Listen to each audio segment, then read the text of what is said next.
Once again, welcome to ITSE 1345. There are three major items, and these have to do with items that are really not within the PL SQL structure that we had been talking about. Understanding that sometimes you have a big chunk of data, and any large data requires significant management inside the database because it consumes resources and it's very difficult to manage.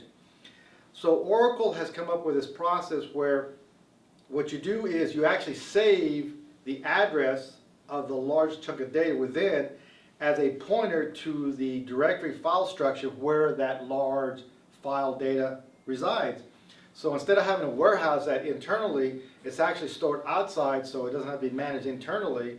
And when you need something, it points to that large object and brings it back.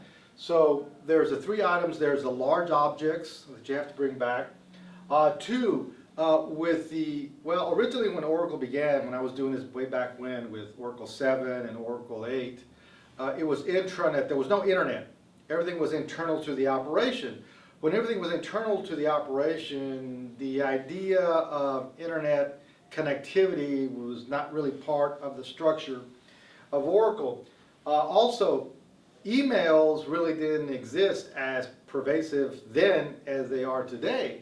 So there is some technology issues that have come into play where now Oracle is the database, but you have to connect to the database, which now evolves with the issue of there is a structure that allows you to have email connectivity, so you can actually email a file, an Oracle file out. You can also receive information via email. With the advent of third-party browser products, now you have the HTTP process, so you can have external third-party products connect to Oracle through the HTTP process, the browsers, the other stuff you have to deal with. And then the third item is that when we were talking about triggers, we were talking about this activity that happened where an event occurs. Well, sometimes as you're doing things, and let's go back to that example that I cited at the very beginning where you have the IRS year and you have the business year, October to September. So what happens, it's the end of the year, September 30th, and you have to create the new structure for the upcoming year. There are some events that you can use with Oracle that allow you to effectively pause, take action, and then come back. And that is where you have dynamic SQL and native SQL. These are the elements that work within the PL SQL structure, but also allow you to stop and create a structure. Well, let's go back. So you have a new employee that you hired, and you have to develop a retirement program for him.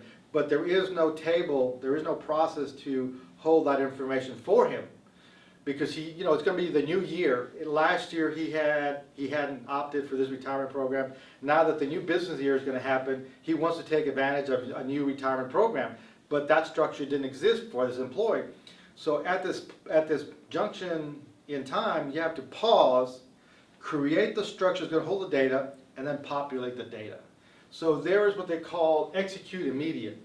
That's that tool that is available to you to be able to overcome these scenarios where you're going along fine, and then all of a sudden you have a scenario that you hadn't really talked about, such as this employee changing options, and there is no repository, there is no structure to capture the results of the data that you're doing, and you have to create that structure. So, excuse me. So there is a process called execute immediate that is available to you in this SQL process that allows you to pause, create the process, and then be able to populate that process. So chapter 10 talks to the idea of storing large files outside the system so you don't have to manage that large database item. And those usually are about 3 gig or bigger items. So if you have a bunch of movies or songs that are very, very big, instead of having to manage them internally, you can just create a file and point to them every time you need them.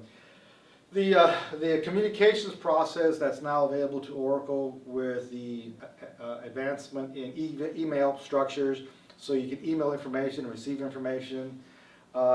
you know, the POP process and some of the STOP process, the email structures that are available to use. The HTTP scenario that allows you to connect via the internet scenario. Also, there is this process of alerts where you can actually have a mechanism. So if condition exists, you have a little alarm go off or a message go off or something that you're having issues with. And those are some of the three main items. There are other options available to you, but I will tell you that all Oracle are basically site specific in that when you decide to purchase Oracle, and this kind of gets a little bit, since we're ending this chapter and kind of, you know, setting the premise for maybe other classes you want to take in the DBA world.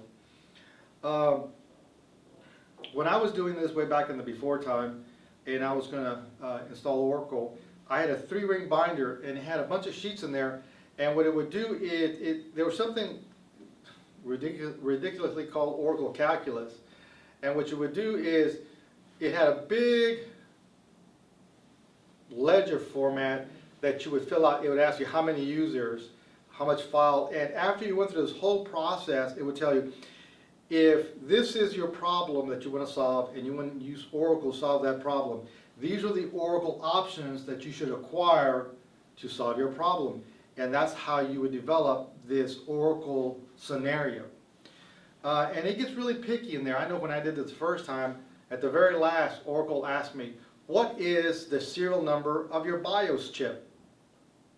Okay, how do I get the serial number of the BIOS chip? Well, the only way I could do that was turn the thing off, open up the box, and look at the chips and see what the numbers were on the chipset. And it destroyed almost 2 weeks of process to install. I mean, since then, Oracle has become more automated, but I want to leave you with the idea that Oracle is very complex, very intricate, very challenging, which is why I like it.